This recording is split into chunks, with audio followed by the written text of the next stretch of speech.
Number 7 BYU facing number 3 UConn in Boston under 20 seconds to go. Cougars with a chance to tie it. But Robert Wright III, trying to show off the handles and get past the defender, turns it over. Silas Demery Jr. picks up the loose ball, gets it to Solo Ball, who would seal it at the line. UConn holds on and wins 86-84. And in this game, UConn was up by as many as 20 points in the second half. The Cougars made a furious rally late, but in the end, too much UConn. Alex Caravan showed why he's a multinational champ. Silas Demery Jr., the transfer from Georgia. Terrace Reed down low. AJ Dybantsa did his thing, 25 points, but Huskies win by 2. For more, we welcome in CBS Sports senior college basketball writer Matt Norlander. And Matt, as I said, UConn led by as many as 20 in this one. They hang on just barely, winning it 86-84. What was your reaction to how this one ended, especially the way we thought it was going to go early in that second half? Yeah, what an entertaining game. I mean, the fact that Dybantsa led BYU to a furious comeback, 21 of his 25 points coming in the second half was mighty impressive. And then you got to figure the action before Rob Wright turned it over was going to get the ball in Dybantsa's hands. Turns it over before you even have a chance, unfortunately, but a quality game. A big win, not just for UConn, but for the Big East, which overall as a league has struggled in the first 2 weeks of the season to notch notable non-conference wins against power conference opponents. Got to shout out Alex Caravan and Terrace Reed and Silas Demery. They all ended with 21 apiece. Each of them had their moments. Reed was more impactful in the first half for UConn. Caravan kind of spread his effectiveness over the course of 40 minutes. And then Demery in the second half was vital. Now, this is a player, a guard they picked up in the portal from Georgia last spring. And his addition to this roster was one of the key changes from a season ago that led the UConn coaching staff and, frankly, media folk like myself to believe that the Huskies did indeed have a top 10, potentially top 5 roster. Demery showed up huge when they needed buckets late. He came up big time, obviously a really good two-way player. So good on UConn to get a win in a really, really just tantalizing game right there in Boston.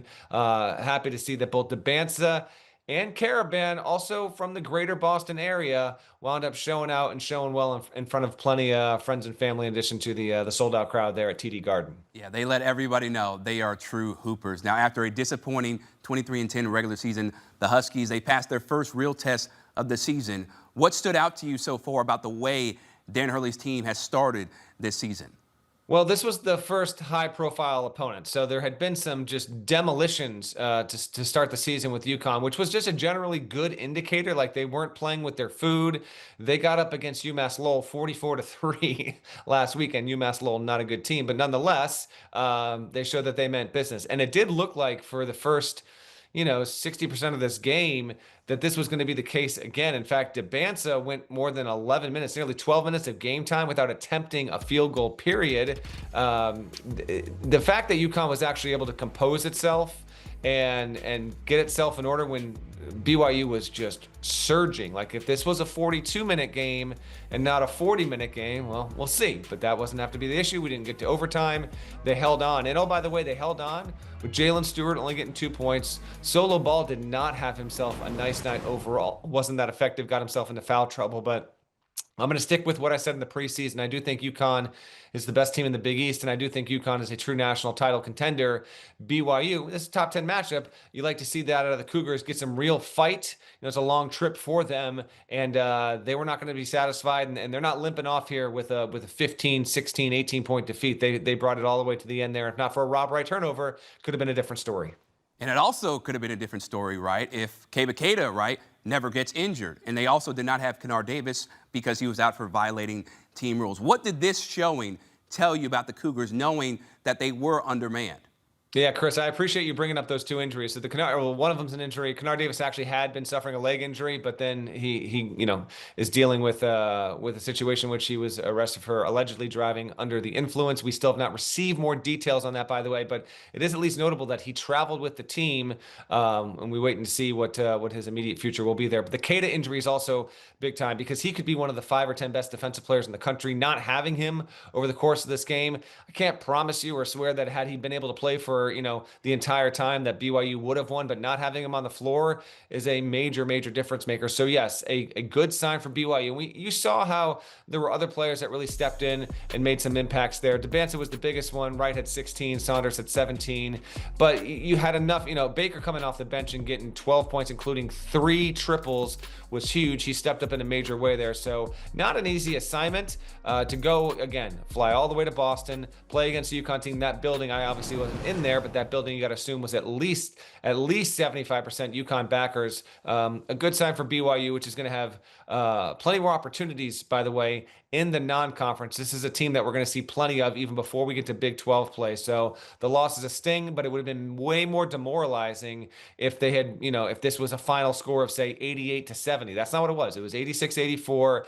And you saw one more thing for me, Chris. You saw Dybantsa flip the switch. Like I was at the halftime, I was kind of like, what's going on here? I'm seeing a lack of urgency. Now, some of this was really good scheming. I thought UConn staff did a wonderful job scheming up here. I thought they had way more energy, way more tactics that were effective. And then Dybantsa kind of got that look in his eye. It was a little too late, but a good sign for him and for BYU moving forward. What did that show you about his maturity, though, as a freshman, that he was able to flip the switch in the second half? He's coming back to his home state, and I know it wasn't enough, but he looked everything the part. Yeah, no, it is a good sign. And also keep this in mind. Like you want to see that from Dybantsa. I mean, he had a few moves that are just, ready for the league right now. We know that. He had the spin move with using the lefty touch there when Caravan was on him. He had a couple other pretty fadeaways in the, midway through the second half as BYU starting to make its charge. But keep in mind that Rob Wright III and Richie Saunders are both highly capable scorers. So Dybantsa is going to have these moments throughout the season where he's going to want to, and that coaching staff is going to ask him to be in takeover mode. But it's not like every single guy. I know that Dybantsa is a headliner. He's one of the 5 most well-known players in the sport already, and he hasn't even played, 5 college games. But BYU does not need to rely on AJ Dybantsa to score 25 or more every single night to win games against good opponents. It doesn't need to do that. Richie Saunders leading the team in scoring heading into this weekend. He's capable of going for 20 plus. Rob Wright III has the ball in his hand more than anyone on the team. So the good news for BYU is it's got that 3-headed offensive attack. Now they just got to see what Kennard Davis's future is going to be. And then Keba Keita, who really did take a big hit on a non-foul call from Silas Demery Jr. How long is he going to or not going to be out for? They're going to need him. His defensive presence on the floor is vital for BYU's overall profile as a top 10 team. Yeah, he is absolutely huge in that front court for BYU. Now, looking ahead for the Huskies, they have number 5 Arizona on Wednesday. A layup against Bryant, followed by back-to-back ranked matchups against Illinois and Kansas. What do you want to see from the Huskies in this stretch, Matt? Well, I mean, it's a big stretch. By the way, I'll be, if all goes to plan, I'll be right here on HQ again from Storrs, Connecticut next Wednesday. I'm going to be at that Arizona-UConn game. That's just a mammoth matchup, and that will be a top 5 matchup because UConn and Arizona will both be in the top 5. Arizona took care of business on Friday night against UCLA. The schedule in general, can we expect UConn to be the kind of team that's going to just tour through its schedule and not take a loss? No. Dan Hurley scheduled aggressively. UConn has one of the best, if not the best, non-conference schedules in the entire country this season. So we wait and see. The Illinois game is the day after Thanksgiving. The Kansas game is going to be on the road. You got to figure Darren Peterson, who is currently dealing with a hamstring issue. We don't even know if he's going to play on Tuesday in the game against Duke. Figure that Darren Peterson should be good to go and good to be back by the time UConn comes around. So just want to see how UConn's competitive edge continues to sharpen.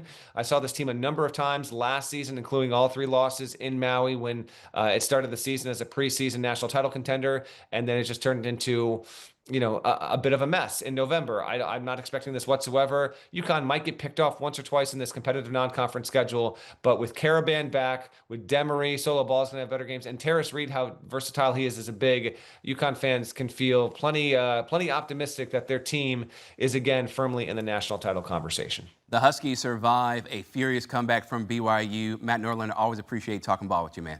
Thank you. And for more, you'll want to check out the Eye on College Basketball podcast. Matt Norlander and Gary Parrish are breaking down everything you need to know from National Signing Day all the way to the National Championship. The Eye on College Basketball podcast. Download and follow today.